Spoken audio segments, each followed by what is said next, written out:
Where do these scars really come from? What does the clown makeup symbolize? And what the hell is the joke that the Joker never told us? There's one simple and logical answer to all these three questions, permeating all stories with the Joker, both in films and comics. Only Batman knows this answer. It's time to finally figure it out. Gangster, anarchist, oppressed Gotham dweller, all versions of the Joker speak of the same thing. They laugh at the same things. Heath Ledger's Joker tells us of a new origin story of his scars every time, but at the root of these stories always lies the same motive. No matter how terrible the world is and how disgusting those around you are, you must smile and pretend that everything's fine. First, he tells about his father being an alcoholic and a brute. He used to beat the Joker and his mother. One day, he got so angered that he killed his mother. He told his son to smile and pretend everything was normal before putting a blade into his mouth. Then Joker says that his wife was a compulsive gambler. Despite the problems, she told her husband he was too sad and needed to smile more. One day, she lost a lot of money, people came to collect the debt and slashed her face. She was utterly crushed, and to boost her spirits, the Joker cut a smile onto his own face. Joaquin Phoenix's Joker learns that he was chained to a radiator in his childhood. His mother's boyfriend brutally abused him, but his mother always said that no matter what, you need to smile. No matter how crappy things are, you have to look happy. You have to create an appearance of well-being because no one cares about your problems. Always be happy. Since his terrible childhood, the Joker smiled because he learned what to do when things were bad. This is how he expresses his pain. He laughs loudly when he's especially hurt. He never cried. He was always a cheerful boy. In the opening scene, Joker tries to force a smile into himself. He draws smiley faces on cigarette butts in the makeup room. In Murray Franklin's room, he writes the phrase, "Put on a happy face" on the mirror. He forces a smile on a sad Bruce Wayne. Even if you're deeply unhappy, you shouldn't show it. Jack Nicholson's Joker invites a poison that makes people smile. He shoots a commercial for this poison saying people have already taken it. All these denominations, it's just a joke. You've probably already bought them. People are indifferent to injustice, cruelty, and violence. They have a smile ready for everything. Since his childhood, the Joker has been forced to smile. And he took it literally, even radically. If everyone pretends that what's happening is the norm, he will show the essence of these norms, exaggerate them, show real violence, and then everyone will laugh heartily together. Ledger's Joker burns money. He spits on social institutions, kills, and sows anarchy. Nicholson's Joker organizes a parade in which he throws bundles of money and then sprays the greedy citizens with poison. He destroys museum exhibits and cultural artifacts of a society that cares more about paintings than people. Phoenix's Joker sets the city on fire and paints a bloody smile on himself. He promised to become a real comedian and make others laugh. He kept his promise. He smiles and puts on a happy face. Joker looks at the surroundings without rose-colored glasses, without tinsel, but it's considered madness. He's made to act as if what's happening around him is normal. In his notebook, he writes, "The worst thing about mental illness is that people expect you to behave as if you don't have it, or the whole world is going insane." He can't understand whether his smile is abnormal or the smile of those around him. For him, the concepts of comedy and tragedy intertwine. He can't help but laugh when he sees humiliation, misery, and death. Knock knock, who's there? It's the police. Your son was hit by a drunk driver, he's dead. I used to think my life was a tragedy, now I realize it's a comedy. Many don't like Joaquin Phoenix's Joker. Arguments always vary, he's far from Ledger's charisma, he's an inaccessible genius, he's a whiner, and his story isn't canonical. But what is canonical in the world of comics? Batman or Joker isn't some specific, static, monolithic character. It's a multitude of different stories under one cover, united by one idea, philosophy, mythology, and setting. Batman Comics counts over 800 books. What hasn't happened there? It's important to understand that studios don't write comics, authors do. Each author sees the character in their own way. Over time, various books were released that responded to the demands of different generations. Dozens of authors worked on them, the stories look completely different. In the comics industry, there's the concept of run.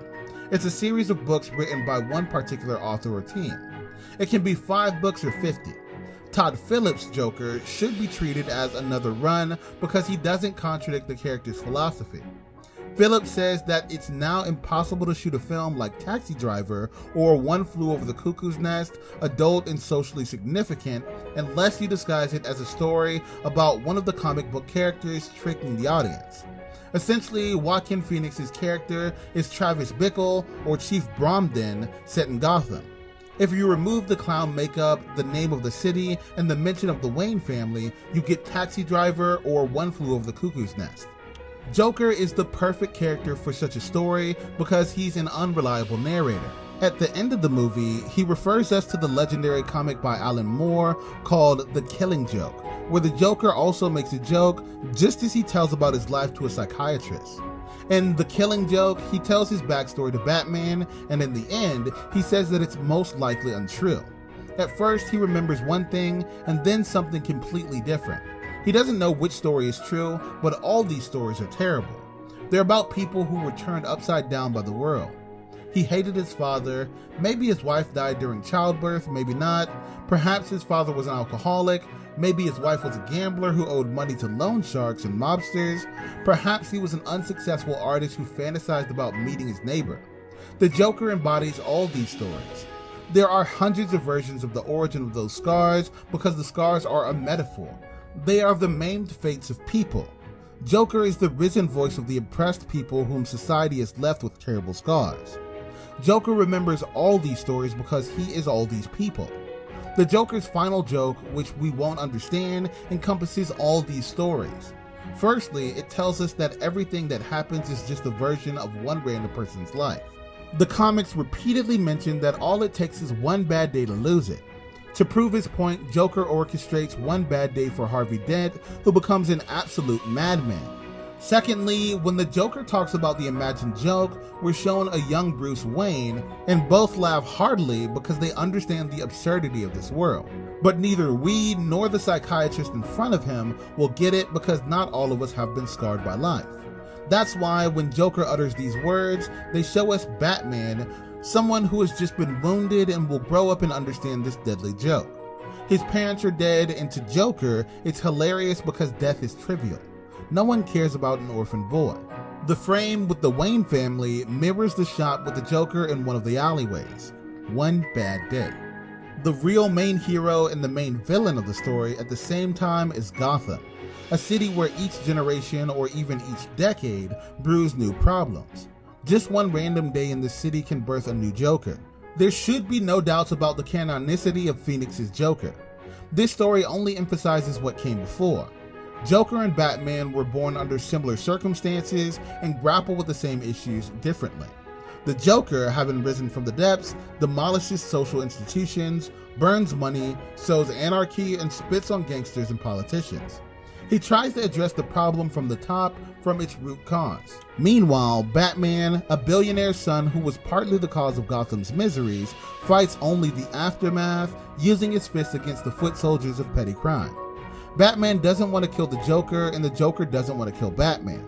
They are two sides of the same coin.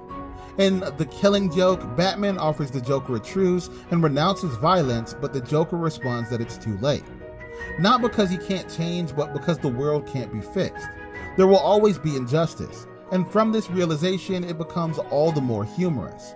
No one will hear you, no one cares about you, it's all pointless.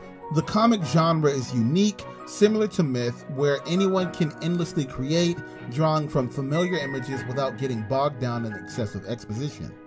DC Comics has consistently refrained from revealing the Joker's origin, but the unreliable narrator concept allows authors like Nolan, Zack Snyder, and Alan Moore to create new layers of meta-narrative, subtext, and visual language references that were not originally intended.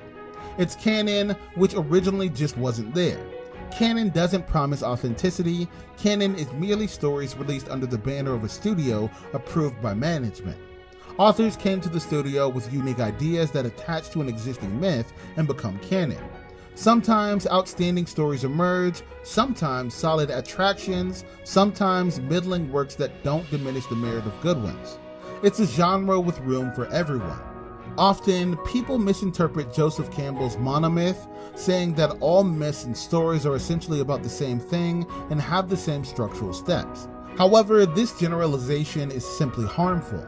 On the contrary, with comics as an example, it's not thousands of stories discussing the same thing, but one story that can unfold in 1,000 ways. The same conflict is portrayed differently based on the era, the time, the setting, and the circumstance. A conflict is subjective. Even if a story centers on one little person and one specific event occurs to him, it can mean 1,000 different things. A great hero with 1,000 scars. But what do you think about this story? Let us know in the comment section below. Make sure to like and subscribe so you can enjoy the excellent content we send your way.